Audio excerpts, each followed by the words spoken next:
historia que nació hace mucho tiempo y una historia de cómo nació una idea, que esa idea fue madurando, se transformó en una innovación y esa innovación finalmente se transformó en una técnica quirúrgica que ha hecho la vida de las personas en el mundo mejor. Pero el origen de esta historia tiene tres pilares. Un niño inquieto,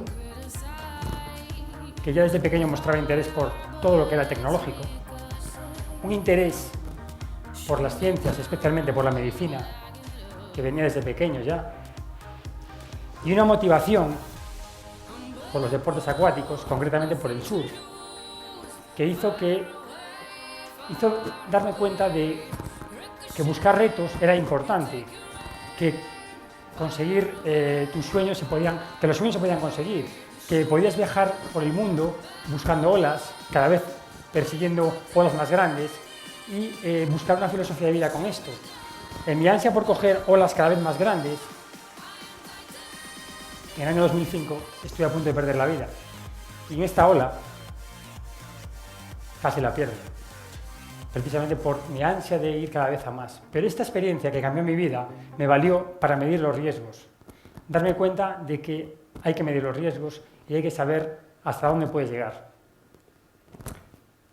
Estudié en la Facultad de Medicina, tras acabar la carrera de Medicina decidí que quería ser cirujano torácico. ¿Por qué? Porque la cavidad torácica me fascinaba. Operar dentro del tórax era algo que me maravillaba.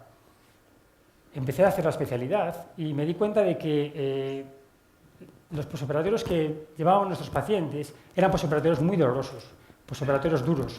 ¿Por qué? Porque la incisión que nosotros usábamos para operarlos eran incisiones muy grandes, incisiones de 15 centímetros, separábamos las costillas y esto producía dolor en el paciente.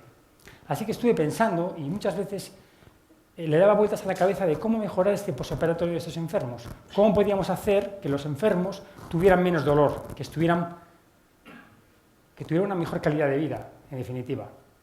Así es que empecé a estudiar los orígenes de la videocirugía. La videocirugía es operar a través de pequeñas incisiones mirando un monitor, sin hacer separación de las costillas y sin hacer grandes cortes. Y me fascinó la historia de esta técnica. En el año 1910, esta persona que veis, Jacobeus, describió la primera toracoscopia, es decir, se metió dentro del tórax con un instrumental y vio lo que pasaba dentro. Y la usó de forma terapéutica para liberar adherencias en pacientes que habían sufrido tuberculosis. Antes que él, Kelling ya lo había hecho en 1901, en perros, pero no en humanos. Pero no tuvo la idea que tuvo Jacobeus de publicarlo. Por eso se describe a Jacobeus como el primer cirujano que usó la toracoscopia en el año 1910.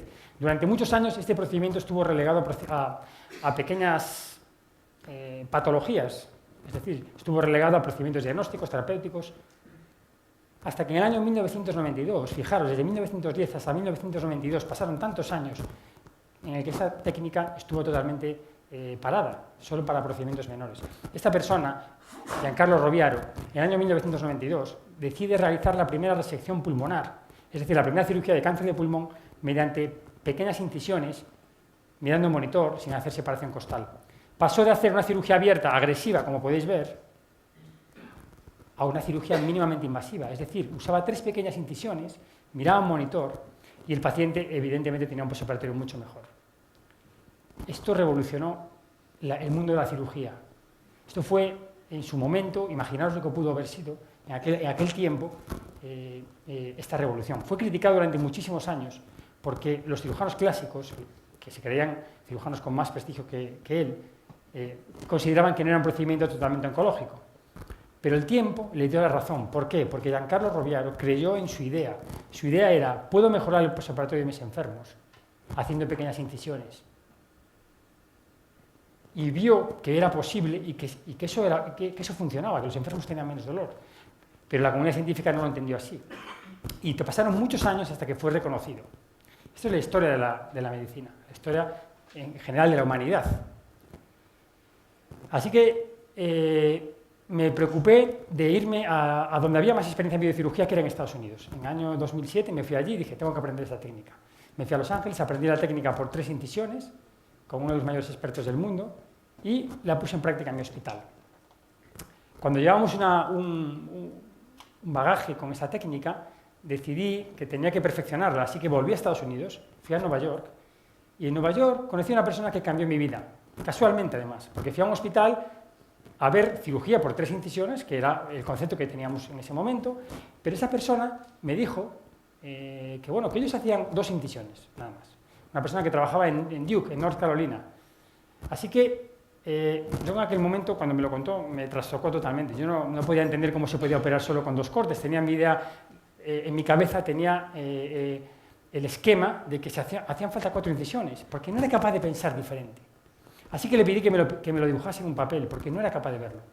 Me lo dibujó en un papel, este es el papel que me dibujó aquella persona, y este papel cambió mi vida. Es decir, cuando volví a España, estuve dándole vueltas y vueltas a la cabeza durante mucho tiempo, porque no entendía cómo se podía hacer eso. Así que dije que tenía que ir a ver a esa persona.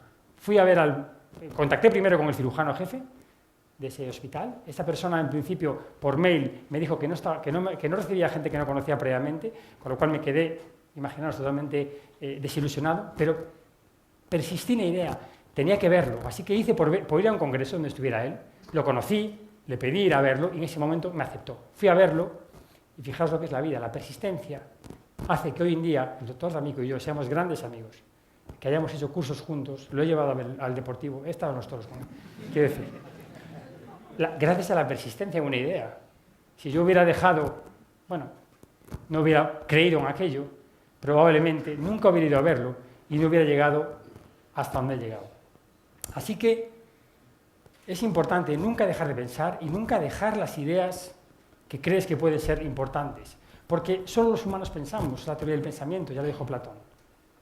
Es algo propio del ser humano, pueden ser ideas fugaces, ideas latentes, ideas que te surgen en los momentos más inesperados.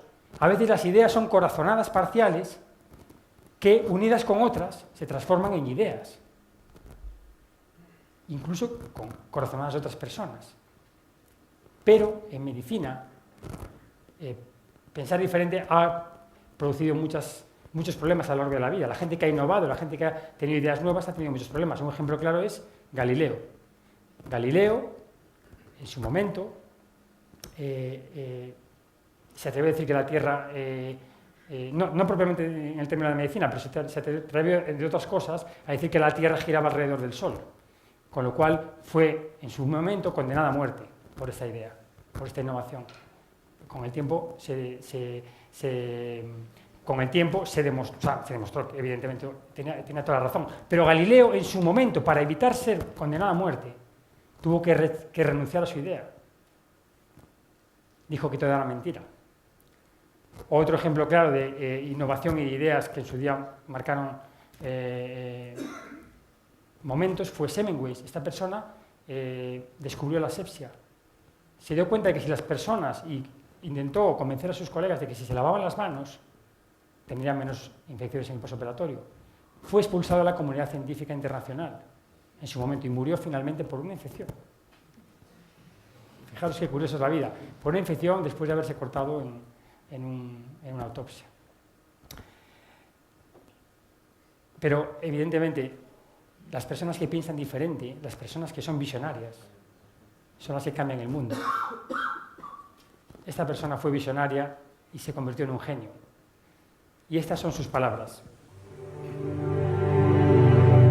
Here's to the crazy ones, the misfits, the rebels, the troublemakers, the round pegs in the square holes, the ones who see things differently.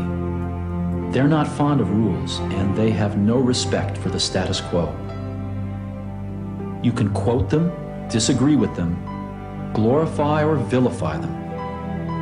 About the only thing you can't do is ignore them, because they change things. They push the human race forward. While some may see them as the crazy ones, we see genius. Because the people who are crazy enough to think they can change the world are the ones who do.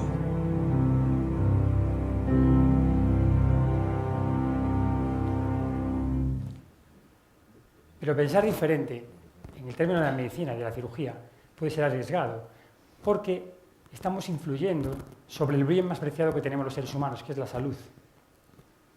Pero yo sabía que tenía que pensar diferente, porque había aprendido a medir los riesgos, era una persona inquieta y me gustaba innovar. Así es que en junio del 2010 decidí, después de darle muchas vueltas a la cabeza, hacer la primera resección pulmonar mediante una única incisión. Decidí meter todo el instrumental por ahí y ver cómo me sentía. Pero vi que poco a poco durante la cirugía me sentía muy cómodo y pude hacerla entera. Y en un tiempo muy rápido. No entendía muy bien por qué me sentía tan cómodo al final de la cirugía. Y eso motivó que siguiera adelante con el proyecto. Cuando lo publiqué por primera vez en una revista científica internacional, la conclusión que saqué era que en ese momento solo eran posibles los tumores en los lóbulos inferiores. Porque necesitábamos nueva tecnología, o yo pensaba en aquel momento que necesitaba nueva tecnología para poder acceder a los lóbulos superiores, por la angulación, por un problema físico. Nada más lejos de la realidad. Con el tiempo, pensando, con la evolución, me di cuenta que si pensábamos de forma diferente y exponíamos el pulmón de otra forma, no hacía falta tecnología, se podía hacer toda la cirugía y así lo hicimos. Publicamos todos los casos en las revistas más importantes del mundo. Y gracias al trabajo en equipo, pudimos enseñar la técnica a todos nuestros compañeros, a los propios residentes que están empezando, que llegaron a hacerla. El mundo empezó a ver que estábamos haciendo algo diferente. Y nos dimos cuenta de que era algo que iba a ir mucho más allá de lo que en un principio nos pensábamos. Así que el trabajo en equipo fue fundamental durante todo este camino.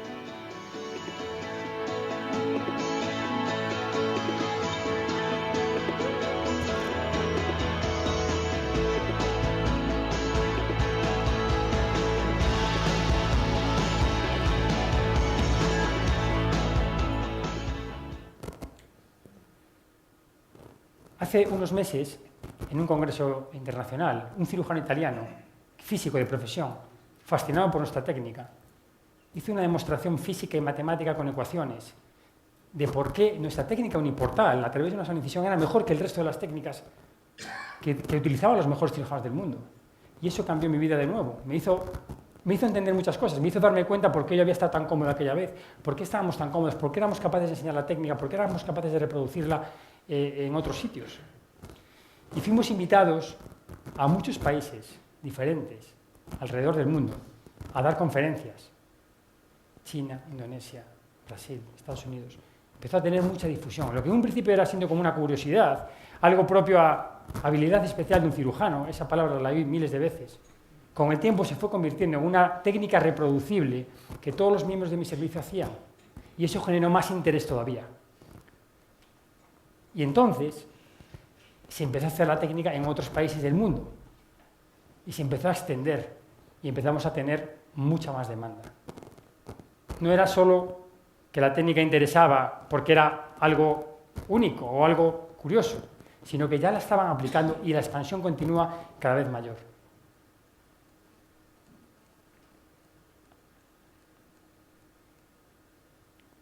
Y cuando una empresa del material más prestigioso del mundo te pide que diseñes material y te pide que le pongas tu nombre, o te sientan con los 7 mejores cirujanos del mundo en un congreso internacional para que des tu opinión sobre la técnica, entonces es cuando te das cuenta de que la idea que tenías en aquel momento no estaba tan mal, no ibas tan desencaminado, que habías hecho algo importante. Pero durante este tiempo hemos tenido muchos obstáculos, no ha sido un camino fácil, porque cuando estás haciendo una técnica nueva, tienes que diseñar muchas cosas en tu cabeza, tienes que aprender cómo exponer el pulmón, tienes que buscar estrategias, cómo enseñarla, y no solo eso, los obstáculos de gente, cirujanos de prestigio, que ven amenazado su prestigio precisamente porque ellos no son capaces de hacerla, y surgen las críticas, surgen las envidias, surge la oposición, porque toda innovación sin restricción en el mundo no ha llegado a nada. Por lo tanto, esos obstáculos nos hicieron crecer. Y todas las predicciones futurísticas que oíamos al principio de no vas a llegar a nada, esa técnica no tiene futuro, se quedaron en nada. Porque la vida está llena de predicciones futurísticas erróneas. En 1903, el presidente de Michigan, del Banco de Michigan, aconsejó a Henry Ford no invertir en Ford Motor Company. Fijaros, porque dijo que el caballo iba a estar aquí para siempre y el otro era una moda. Fijaos qué equivocado estaba. Menos mal que esta persona invirtió y luego se hizo multimillonario. Porque la victoria es para los perseverantes, para el que tiene una idea, para el que lucha por ella. Y el mayor ejemplo de lucha y de superación, y el que cree en algo, en un bien, en un ideal, es el de esta persona, Bethany Hamilton. Porque esta chica fue atacada con 13 años y un tiburón le arrancó de cuajo el brazo. Pero a pesar de eso, su sueño era surfear, seguir disfrutando de la vida, seguir haciendo lo que más le gustaba. Y se convirtió en una de las mejores surfistas del mundo. Algo que parece increíble. Yo la conocí hace unos años, cuando yo era médico de la selección española de surf, en un campeonato, y me maravilló su historia. Verla remar una ola con un brazo y verla tirarse a olas grandísimas, me parecía algo increíble. Porque la mayor gloria no es del que nunca se cae, sino del que se levanta siempre. Y Bethany Hamilton es un ejemplo de ello. Y nosotros hemos seguido siempre esta filosofía, no dejarnos intimidar por los obstáculos, estar abiertos siempre al progreso. ¿Por qué? Porque nunca sabes lo que va a ocurrir en el futuro. Porque si nosotros creímos en la técnica por una incisión, era porque sabíamos que el futuro iba a ir por aquí. La próxima generación va a ir por la tecnología robótica. Estamos convencidos de que esto va a ser el futuro. La mínima invasión. Por eso hemos creído en esta idea. ¿Quién sabe si en un futuro habrá dispositivos de estos? Lo que no podemos es cerrarnos y hacer predicciones futurísticas. A lo mejor esto es posible. Por eso en la vida, si caminas solo, vas a llegar más rápido. Pero si caminas acompañado, vas a llegar más lejos. Y sin el apoyo de la gente que te quiere y de un equipo detrás, jamás hubiéramos podido llegar a donde hemos llegado. ¿Y quién nos iba a decir, que desde una esquinita de España íbamos, después de luchar y después de mucho trabajar y dedicación y confianza, íbamos a hacer algo que iba a revolucionar la cirugía en el mundo? Por eso, la clave está en pensar diferente, medir los riesgos,